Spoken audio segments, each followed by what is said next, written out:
सद्गुरुनाथ सिद्धरामेश्वराय नमः। राजाधिराज सद्गुरुनाथ श्री भाऊराजाय नमः। राजाधिराज सद्गुरुनाथ श्री काळसिद्धेश्वराय नमः। ओम नमो त्याज्य जय जय सुखदेवच्या आत्मरूपा दयांचे केलिया स्मरण सकळ विद्येचे अधिकरण ते की वंदू श्रीचरण श्रीगुरूंचे ते नमस्कार। आता स्वामी महाराजांना वंदन करून सर्व भाविकांना माझा साष्टांग नमस्कार। आज या महाशिवरात्रीच्या सप्त्याच्या दुसऱ्या दिवशी आपण सत्संगामध्ये सम्मिलित झालेलो आहोत।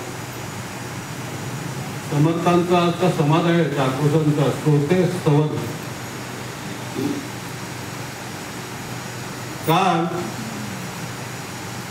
भस्मासुराची कथा सांगितली पण अर्धवट सांगितली। मला पात्रे महाराजांनी सांगितलं अहो तुम्ही भस्मासुराची कथा सांगितली पण भस्मासूर भस्म कसा झाला हे काय तुम्ही सांगितलंच नाही म्हणे। श्रोते स्तवन बघा फार महत्वाचं आहे, तुम्ही सांगितलंच नाही म्हणून मी विसरून गेलो। कारण त्या मोहिनीची कथा सांगता सांगता ज्ञानेश्वर महाराजांची कथा तर ते सच्चिदानंद बाबाची कथा सांगता सांगता भस्मासुराची कथा अर्धवटच सांगितली। ह्यानी मला नंतर आठवण करून दिली की तुम्ही कथा अर्धवट सांगितली की बरोबर आहे, श्रोत्याने सावध असलं पाहिजे। मला एका ठिकाणी मी एका कार्यक्रमाला गेलो होतो तर त्या कार्यक्रमामध्ये मला फक्त 5 मिनिटं बोलायला परवानगी होती। जसं आपण इथे परवानगी देतो 5 मिनिटं बोला 10 मिनिटं बोला आणि ते बरोबर पण देखील आहे। काही लोकांना जायचं असतं वगैरे लांबून येतात लोक, तर मला 5 किंवा 7 मिनिटाची परमिशन दिली होती आणि मोठे मोठे वक्ते आले होते तिथे। एकतर वक्ते असे होते की फार मोठा गाढा अभ्यास होता त्यांचा, ज्ञानेश्वरीवरती, गाथावरती, भागवतावरती फार मोठा, सरस्वती त्यांच्या जिभेवरती होती आणि ते श्रोत्यांना मंत्रमुग्ध करत होते असं त्यांचा अभ्यास होता। बोलण्याची ढब वेगळीच होती, अगदी कान लावून लोक ऐकायची। कारण मी पण बोललो तिकडे थोडंफार, पण असे वक्ते असल्यानंतर जरा थोडीशी भीती वाटते। मी आता कुठे जात नाही, मी आता इथेच जातो। पण ते आम्ही असे बसलो होतो आणि त्यांनी मला विचारलं की श्रोत्यांच्या बद्दल तुमचा काय दृष्टिकोन आहे, मला असं त्यांनी विचारलं। जे मोठे पंडित होते, सगळा अभ्यास होता, त्यांनी मला विचारलं। मी जरा विचारत पडलो आता काय बोलायचं काय। पण मी स्वामीजींचा भक्त आहे, स्वामी महाराजांचा भक्त आहे आणि निष्ठावान भक्त आहे बरं। मी त्यांना विचारलं तुमचा काय दृष्टिकोन आहे श्रोत्यांच्या बद्दल, ते पहिलं सांगा पण मी सांगतो। ते म्हणाले माझ्या समोर जे श्रोते असतात ते सगळे ते अडाणी असतात असा माझा दृष्टिकोन आहे, त्या पद्धतीने मी बोलतो। मला म्हणाले आता तुम्ही सांगा तुमचं काय दृष्टिकोन। मी म्हणालो जे श्रोते आहेत ते सर्व पांडुरंगाच्या मूर्ती आहेत समोर बसलेल्या। माझे स्वामी महाराजच मला दिसतात सगळे श्रोते, असं मी सांगितलं। मी ज्या स्वामींचं नाव घेतलेलं आहे ते स्वामी म्हणजे श्रोते। श्रोते तुम्ही जगदीश मूर्ती ते माझी उत्पत्ती किती बुद्धिहीन अल्पपती संती करतो 17वी वय बघा या समासामध्ये 17वी वय। तर श्रोत्यांच्या बद्दल असा दृष्टिकोन हवा नाही का समाज झाला समर्थांचा, म्हणून याविषयी बोललो की बघा किती हुशार असतात लोक, आपण जे बोलतो बरोबर लक्षात ठेवतात। काल मला तुझी प्रतिक्रिया आली बोललो की तुम्ही अर्धवट सांगितलं काय कथा ती भस्मासुराला जो वर मिळाला होता शंकराने दिलेला की तू ज्याच्या डोक्यावर हात ठेवशील त्याचा भस्म होईल, सगळ्यांच्या डोक्यावरती हात ठेवायला लागला. अभिमान, गर्व, हा अहंकार फार वाईट आहे माणसाचा. अहंकार गेला तुका म्हणे देव झाला. अहंकार घालवला पाहिजे. त्यासाठी तर आपण इकडे सगळं करतो, खटाटोप, सगळं खटाटोप त्याच्यासाठी अहंकार घालवण्याकरता. तर तो सगळ्यांच्या वरती. आणि काय झाली त्याची इच्छा की मला त्याने वर दिला, त्याच्यावर हात ठेवला की कोणाला हा वर देणारच नाही, म्हणून त्याच्या पाठी लागला, त्याच्या पाठी लागला. आता हे तत्व सगळे एकच आहे. म्हणून भगवान विष्णूने मोहिनीचं रूप घेतलं आणि भस्मासमोरच्या समोर आले. ती मोहिनी अत्यंत सुंदर होती, सौंदर्यवान होती. भस्मासूर म्हणाला तिला तू माझ्याशी लग्न कर म्हणून. ती म्हणाली मी तुझ्याशी लग्न करायला तयार आहे, पण एक अट आहे. काय अट आहे? तर मी नृत्य करणार, नृत्य, तर माझ्यासारखं नृत्य तुला करायला पाहिजे, तर मी तुझ्याशी लग्न कर. तर ती नृत्य करायला लागली. आता नृत्यामध्ये तुम्हाला माहिती आहे हावभाव, ते कथकली वगैरे जे असतात ते हावभाव असे करतात की हात वगैरे करून, तर तो ती तसं करायची, तसं हा करायला लागला. असं करता करता भगवान विष्णूने बघितलं की आता सारखं मायासारखे करायला लागले. मग तिने असं करता करता करता करता त्या नृत्यकाने म्हणजे मोहिनीने डोक्यावर हात टेकला. तसा भस्मासुराने सुद्धा डोक्यावर हात टेकला की भस्म झाला. ही कथा काय आहे तुम्हाला थोडंसं सांगायचं आहे, अजून बरेच श्रोते आहेत. पुण्य पर उपकार पाप ते परपिला, अनित नाही जोडा जुळाय, सत्य तेची कर्म सत्य तोची धर्म, असत्य अनित नाही वर्म तुझे आहे. समर्थांनी काय सांगितलं? आता हे तुकाराम महाराज गती तेची मुखी नामाचे स्मरण, नर उदासा अमंगल, तुका म्हणे हित आहे, तुका म्हणे उघडे ही आहे हित गात, दयाचे उचित करायचे, असं तुकाराम महाराज म्हणतात. समर्थ काय म्हणतात? ईश्वर स्मरण ते पुण्य आणि विस्मरण ते पाप. पाप पुण्याचं व्याख्या सांगितलेली आहे.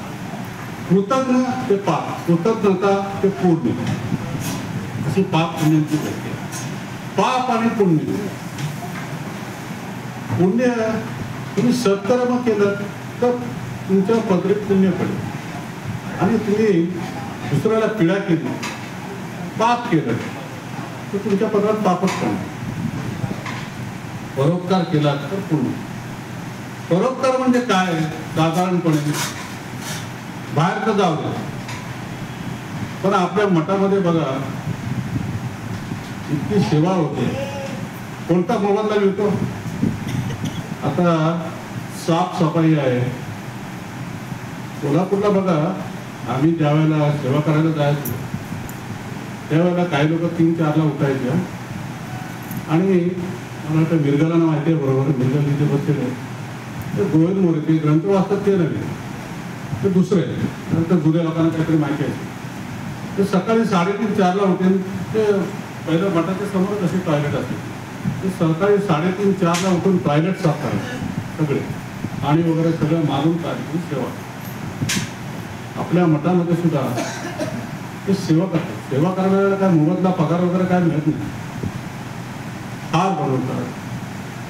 हे रेडकांसारखे माईकचं ध्वनीचं काम करतात, काय त्यांना काय मिळत नाही, पगार वगैरे काहीच नाही. पूजा अर्चा आहे सगळं काय, हे मठावरची सेवा व्हावी हेच पुण्य आहे. बरं,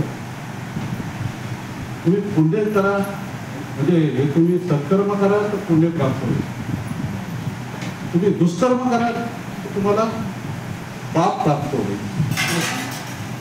आता तुम्हाला हे सगळे तुमच्या संचितामध्ये पाहिजे बरं का, साठवण पाहिजे. तुम्ही बँकेमध्ये पैसे ठेवता, पैसे असला तर बँकेमध्ये बघा, तुम्ही पैसे असला ते घेऊन जा. तुमचे बॅलन्स पाहिजे पैसे तुमच्या खात्यावरती, तरच तुम्ही चेक दिलात की पैसे मिळू शकतात. ATM कार्डने सुद्धा तुम्ही टाकायला गेलात तर ते पैसे केव्हा मिळतील की ज्या वेळेला तुमचे बॅलन्स असतील तरच मिळतील ते, नाही का? तशी तुमची पाप पुण्याची जर साठवण असेल ना तर तुम्हाला पुण्य म्हणजे सुख किंवा दुःख प्राप्त होईल. तशी तुमची साठवण असेल तसं तुमच्या संचितामध्ये जे जे असेल ते तुम्हाला मिळेल. कर्माचे जे फळ असतं ना ते तुम्हाला त्या रूपाने मिळेल, हे मला सांगायचं. तुम्ही एखाद्याला लुटून किंवा भ्रष्टाचार करून पैसे जर मिळवाल आणि ते दान लाख 16 लाख रुपये टाकाल किंवा देवासाठी कराल, देव काय मूर्ख नाही हो. देवाला माहिती आहे काय. आणि काय माहिती आहे, ज्ञानेश्वर महाराजांनी सांगितलेलं आहे पूर्वी कोणी एखादा व्यक्तीला जायचा, पण आता तसं नाही आहे. बघा बँकेच्या समोर एखादी मर्सिडीज गाडी उभी नसते हो, असते का मर्सिडीज गाडी? अब्जपती आहे तो, बँकेत कधी जाणार नाही. सामान्य माणसंच जास्त करून बँकेमध्ये जाते, नाही का? नाही जाणार. अब्जपतीला कधी बघितलंय? बँक सर्व्हिस देते अब्जपतीच्या घरी जाऊन. एखादा माणूस पडतो किंवा त्यांच्याकडे माणसं असतात. तसं तुम्ही पाप केलं ना तर नरक येतो घरी. तुम्हाला नरकात जाण्याची गरज नाही. असं बघा एका संतांनी सांगितलं. तर आपण जे काय करायचं आपल्याला ठरवायचं. धृतराष्ट्राला झोप येत नव्हती, सांगतो कथा तुम्हाला सांगायचं म्हणून सांगू. धृतराष्ट्राला झोप येत नव्हती, मध्यान्ह रात्र होती आणि त्याने आपल्या नोकराकरवी विदुराला निरोप पाठवला. महात्मा विदुराला निरोप पाठवला की त्यांना बोलवून घेऊन येईल. ते नोकर गेला. आता धृतराष्ट्र हस्तिनापुराचा सम्राट होता, नोकर चाकर भरपूर होते त्याच्याकडे, आणि गेला आणि बोलून आणलं. राजाला विचारला, राजा धृतराष्ट्र तुम्हाला का बोलवलं इतक्या मध्यान्ह रात्री? धृतराष्ट्र म्हणाला की मला झोप येत नाही म्हणून मी तुम्हाला बोलवलं. झोप येत नाही तसं काहीतरी उपाय सांगा. आता मला सांगा, झोप येत नाही त्याची कारण महात्मा विदुराने सांगितलं की झोप न येण्याचं कारण राजा फार आहे, पुष्कळ आहेत कारण त्याचे. एक तर दुसऱ्याची संपत्ती हडप केली तर झोप येत नाही, भ्रष्टाचार केला तर झोप येत नाही, चांगल्या माणसाला त्रास दिला, सज्जनाला त्रास दिला तर झोप येत नाही, एखाद्याचा खून केला तर झोप येत नाही, परस्त्रीक्रमण केली तर झोप येत नाही. असे अनेक कारण महात्मा विदुराने सांगितलं धृतराष्ट्राने नेमकं काय केलं होतं बघा. माणसाला आहे ना पैशाने झोपेच्या गोळ्या विकत घेता येते, पण झोप कुठल्या बाजारात मिळणार नाही. एक लक्षात ठेवा, झोपेसाठी तुम्हाला सत्कर्मच पाहिजे तर तुम्हाला पडल्या झोप लागेल, नाहीतर ती झोप नाही लागत. संपूर्ण रात्र अशीच जाते पण झोप लागत नाही. एक लक्षात ठेवा, झोप लागण्यासाठी तुम्हाला सत्कर्म केलं पाहिजे. तुम्ही नामस्मरण कराल ना. बघा तुम्ही एखादा वाचायला बसावं ग्रंथ किंवा तुम्ही ते जाऊ द्या सगळं, तुम्ही ध्यानाला बसा. ध्यानाला बघा, तुम्हाला ध्यान करा ना त्यावेळेला असेल डुलकी येईल. बघा नामस्मरण करा, तुम्हाला डुलकी येईल. तुम्हाला चांगलं काम करत असताना डुलकी येते, वाईट काम करत ना तर तुम्हाला रात्री झोप नाही लागणार. तसं राजा धृतराष्ट्र त्यांनी काय केलं होतं धृतराष्ट्राने, आता तुम्हाला सगळा इतिहास सांगणार नाही, पण आपल्या भावाच्या मुलांना वाटा दिला नव्हता. त्यांचा जन्म पंडू राजा धृतराष्ट्राच्या शापामुळे वनवासात गेला आणि तिथे या पांडवांचा जन्म झाला. पंडू राजाचं निधन झालं आणि ती मुलं इकडे हस्तिनापुरामध्ये आली. त्यावेळेला धृतराष्ट्राला सारखं फुकत होतं की माझ्या नंतर माझ्या मुलांना जे राज्य मिळावं, माझ्या भावाच्या मुलांना मिळू नये, असं त्याला ती खोटी अभिलाषा होती. बघा भावाच्या मुलांना, आता जिकडे तिकडे बघा भावकीचाच वाद चाललाय. त्या भावकीमुळे सत्यानाश झालेला आहे. बघा प्रत्येक गावामध्ये, प्रत्येक तालुक्यामध्ये, एवढंच कशाला मुंबईमध्ये भावकीचाच वादामुळे सगळं झालेलं आहे. मराठी माणसाचं जर जास्त झोप झाला असेल तर तो भावकीमुळे अनेक वर्ष कोर्टामध्ये खटले चालू आहेत. याचे खटले चालू आहेत, जमीन जुलबाचे. मेलो तरी त्याचा निकाल लागत नाही. हे सगळं चाललेलं आहे भावकीमुळे. शेवटी काय झालं, राजा धृतराष्ट्राला होरपळून मारावं लागलं, वनामध्ये होरपळून मारावं लागलं. हे पाप केल्याचं फळ, कर्माचे फळ कर्मातच असतं. कर्म केलं, चांगलं कर्म करा, मला चांगलं फळ मिळेल. वाईट कर्म केलं तर वाईट फळ निश्चित आहे, ठरलेलंच आहे. तुम्ही नामस्मरण कराल तर तुम्हाला त्याचा फायदा जरूरच होणार. तुकाराम महाराजांचा एक अभंग म्हणतो आणि संपवतो. जाती ध्यान पंढरी राया मना सहित पालटे काया. ध्यानी जाता पंढरी राया मना सहित पालटे काया. आता बोलू कैसे उरी माझा निपुण झाला.